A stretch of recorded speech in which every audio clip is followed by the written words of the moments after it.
మీరు రెడీ ఉన్నారు కదా, మన బీజేపీకి ఓట్లు వేయించింది ఎవరు? అధ్యక్ష, మొన్న వీళ్ళు గుండె మీద చేసుకోవాలి. ఉదయం 9 గంటల వరకు మన పార్లమెంట్ ఎలక్షన్లు పోలింగ్ అయితే నేను ఊళ్ళలో తిరుగుతున్నా. 9 గంటల దాకా 8 గంటల దాకానేమో టీఆర్ఎస్ వాళ్ళు బీజేపీ వాళ్ళు వేరే వేరే ఉన్నారు. 8, 9, 10, 11, 12 ఒకటే కొద్ది ఇద్దరు కలిసి ఒకటే దగ్గర కూర్చున్నారు, ఒకటే టెంట్లా. ఏమైందిరా బాబు అంటే కలిసిపోయారు సార్. ఇక టీఆర్ఎస్ గెలిచట్లేదు, పబ్లిక్ టీఆర్ఎస్ అంటే పోయింది, ఈ బీఆర్ఎస్ పార్టీ బతకదు. ఈ తెలంగాణ రాష్ట్ర సమితి అని పేరు మార్చి ఎప్పుడైతే బీఆర్ఎస్ అని పేరు పెట్టిరో అప్పుడే ఖతమైపోయారు.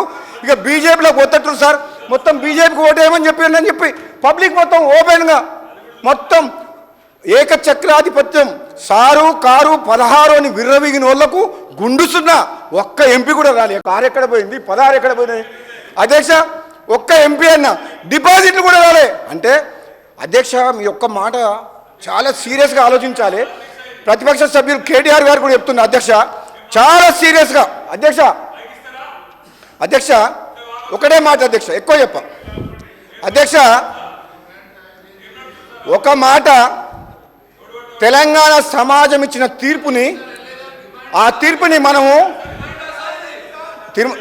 ఒకసారి చేసుకోవాలి అధ్యక్ష. ఏమని 10 ఏళ్ళు పరిపాలించిన ఒక ప్రాంతీయ పార్టీ ఈ భారతదేశ చరిత్రలో అసెంబ్లీ ఎన్నికలు జరిగిన 6 నెలల జరిగిన ఎన్నికల్లో ఈ విధంగా డిపాజిట్లు రాకుండా ఒక్క సీటు కూడా లేకపోయిందంటే ఎంత తప్పులు చేసిండ్రు, అధికారాన్ని అడ్డం పెట్టుకొని ఎంత దోసుకున్నారు, ఎంత దుర్మార్గంగా చేసిండ్రు అనేది మొన్నటి పార్లమెంట్ రిజల్ట్ అప్పుడు. అధ్యక్ష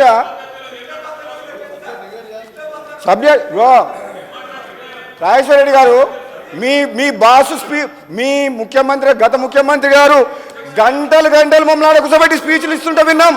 శ్రీధర్ బాబు గారు మా మంత్రి గారు ఉన్నారు ఇక్కడ, మా లెజిస్లేషన్ మినిస్టరు.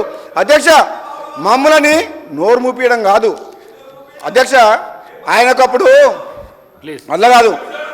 మీరు మమ్మల్ని అటుపక్క కూర్చోబెట్టినప్పుడు, ప్రతిపక్షంలో ఉన్నప్పుడు గంటలు ప్రసంగాలు ఇస్తుంటే మేము విన్నాం, మేమేం మాట్లాడలే. ఇప్పుడు కూడా మిమ్మల్ని ఏమంటే కనీసం ప్రతిపక్షంలో ఉండినైనా సరే ఇప్పుడు ఏం తప్పులు చేసుకుండ్రు, గతంలో ఏం తప్పులు చేసిండ్రు, మేము చేసే మంచి పనులకు సహకరించమని కోరుకుంటున్నాం.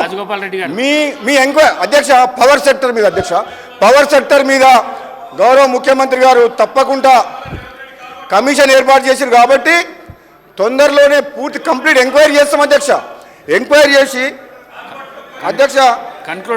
చేసి తప్పకుండా మేము చర్యలు తీసుకొని ఎవరైతే అవినీతికి పాల్పడి దోషులుగా తేలుతారో